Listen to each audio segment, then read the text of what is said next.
பேசுகிறாரு. அதனால் ரத்தின சுருக்கமாக கருத்துக்களை மட்டும் முழுமையாக தெரிவிக்க வேண்டுகிறது. அனைவருக்கும் வணக்கம். இளைய சுவாமிகளுக்கு என் பணிவான வணக்கம். ஒவ்வொரு ஊருக்கும் ஒரு வரலாறு உண்டு. அதேமாதிரி ஆரணிக்கு ஒரு வரலாறு. அந்த ஆரணி வரலாற்றில் இப்படி விரதத்தை யாரும் கடைப்பிடிச்சது கிடையாது.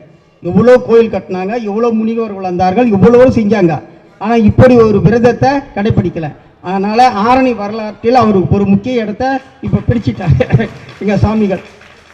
இந்த விரதம் இந்த ஜபெல்லாம் பண்ணுறதுனால என்ன சக்தி இருக்குதுன்னா அப்படின்னு எனக்கு ஒருத்தர் சொன்னார். ஒரு சின்ன ஒரு லைன் சொல்லிடுறேன். ஒரு சாதாரண ஒரு கிராமத்தில் சமணர் கோயில் சிலதம் அடைஞ்சு போச்சு, சதிச்சு போச்சு. அதை கட்டுறதுக்கோசம் அந்த கோயில் வாத்தியார் நல்ல உபாத்தியார் அவர் ஏற்பாடு பண்ணார். அந்த ஊர் ஜனங்கள்லாம் அவருக்கு உதவி பண்ணாங்க. சமணர்கள் ஒரு தெரு மட்டும்தான், மற்ற எல்லா மக்களும் சேர்ந்து இந்த கோயிலை கட்டினாங்க. நாங்கள் வேண்டுதலை பண்ண நல்லது நடக்குது, அதனால் இது செய்யணுங்க அப்படின்னு எல்லாம் முடிவு பண்ணி ஏற்பாடு பண்ணாங்க. ஆனால் அந்த வாத்தியாருக்கு திடீர்னு உடம்பு சரியாமல் போயிடுது. அதை ஆரம்பித்து வச்சார். அந்த வாத்தியாருக்கு உடம்பு சரியாமல் போயிடுது. அவர் எவ்வளோ வைத்தியெல்லாம் பார்க்குறாங்க, ஒன்றும் முடியல. அவங்களுக்கு 2 பிள்ளைங்க. அவர் என்ன பண்ணாங்க, அவர் கடைசியில் டாக்டர் என்ன பண்ணார், இதுக்கு மேல்ட்டு அவர் உபயோகப்பட மாட்டார்ப்பா, வீட்டுக்கு அழைச்சின்னு போயிடுங்க அப்படின்னு சொல்லி சொன்னாங்க. அந்த பிள்ளைங்க வீட்டுக்கு அழைச்சின்னு படுக்க வச்சுட்டாங்க அவங்க அப்பாவை. எப்படிப்பா அந்த கோயில் வேலை இந்த மாதிரி ஆயிடுச்சேன்னு ஜனங்கள்லாம் கண்ணீர் விட்டு அழுகுறாங்க. இவரால் நல்ல காரியம் நடக்கணும்னு நினச்சா அந்த மாதிரி ஆயிடுச்சு அப்படின்னு. உடனே என்னாச்சு, அந்த ஊரில் இந்த வாத்தியாரோட பிள்ளைங்களுக்கு அத்தை வீடு ஒன்று இருக்குது. அந்த வீட்டுக்கு சரி அத்தையை பார்த்துட்டு வரலாம், மாமா பார்த்துட்டு வரலாம், 2 பேரும் உள்ளே போகிறாங்க. அங்கே அவங்க 2 பேரும் இல்லை, வெளியே போயிருக்காங்க.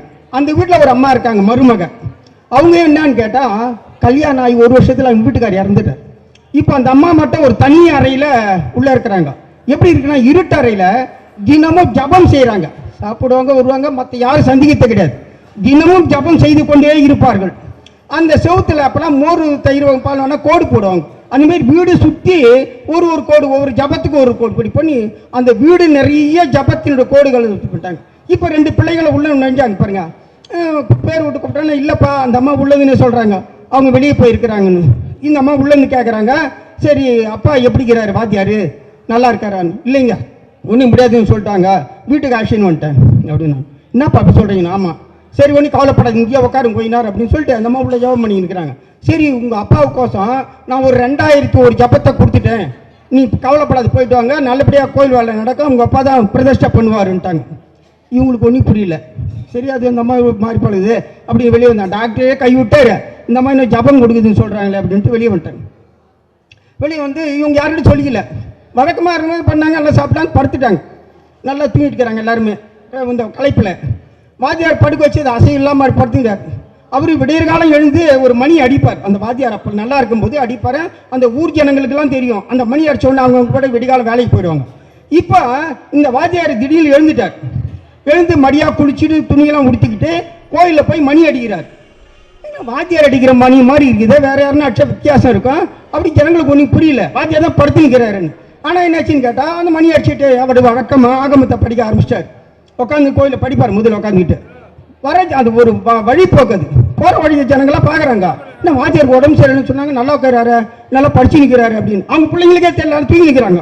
உடனே என்னாச்சு, ஏன்பா நீ தூங்குறீங்க, உங்கள் அப்பா படிச்சு நிற்கிறாருன்னா இவங்க எழுந்து பார்த்தா, ஆமாம் ஆள் அப்பா இல்லை, பார்த்தா எழுந்து அந்த ஜபஸுடைய சக்தி அந்த வாத்தியார் எழுப்பி அந்த கோயில் கட்டுமான பணியெல்லாம் முடிஞ்சு அந்த அம்மா என்ன சொன்னாலும் அவங்கள வச்சு கும்பாபிஷேகம் பண்ணாங்க, இந்த பிரதிஷ்டை பண்ணாங்க இந்த கோவில். அதனால அவர் சக்தி, அவர் மிகப்பெரிய சக்தியை அடைவார் என்று கூறி வாய்ப்புகளுக்கு நன்றி, வணக்கம்.